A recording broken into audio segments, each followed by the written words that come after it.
We just saw Steve Jobs, not the person, the movie. He wasn't like a ghost or something like that.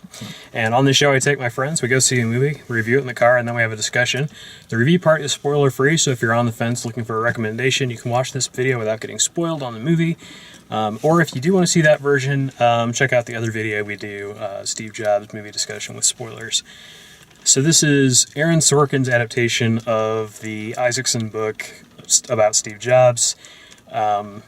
Really compresses his life down into 3 chapters, I guess. But they're basically the 3 acts of the movie.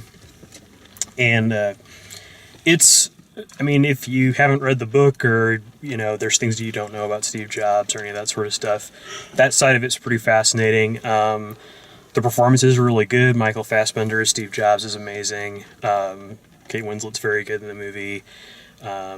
Jeff Daniels, Seth Rogen. It's a good cast all the way around. Every once in a while you can tell that it's an Aaron Sorkin production, or that he wrote it, but it's not quite as like Sorkin-y as, like, people don't necessarily speak in, like, I don't know, incredibly well thought out paragraphs. Quite so much as like his other stuff, but still it does have that feel of it. I'm not sure I like the movie as much as I like The Social Network, but I just like the way that movie was structured better.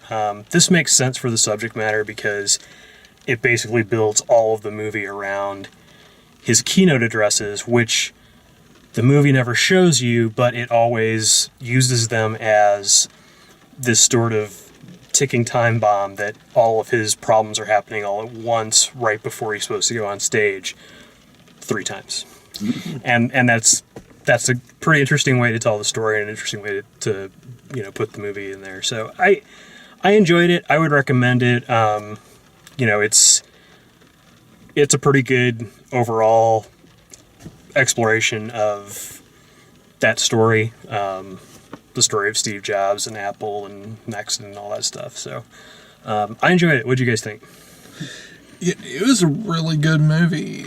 Sorkin, he has a gift for making really compelling TV shows, and I didn't know how that was going to transfer over to a movie, but by framing it around those 3 keynotes, it kind of had a television feel to it, and that really worked. The performances were amazing. Everything was just done very well. I would definitely recommend going and watching it. Cool. I enjoyed it too. It was like the acting itself, I thought was top notch. Like, just especially the interaction between, was it Michael Fassbender and Kate Winslet, which they're pretty much like 80-90% of the screen time. Yep. And the whole movie is literally just people talking. But that it's totally gripping though at the same time. On a negative side, I felt like some of the it turned into a bit of a psychoanalysis style some of that felt shoehorned into it, but I get it. They're trying to create beats for how the film's running and stuff, but it did feel artificial at points to me.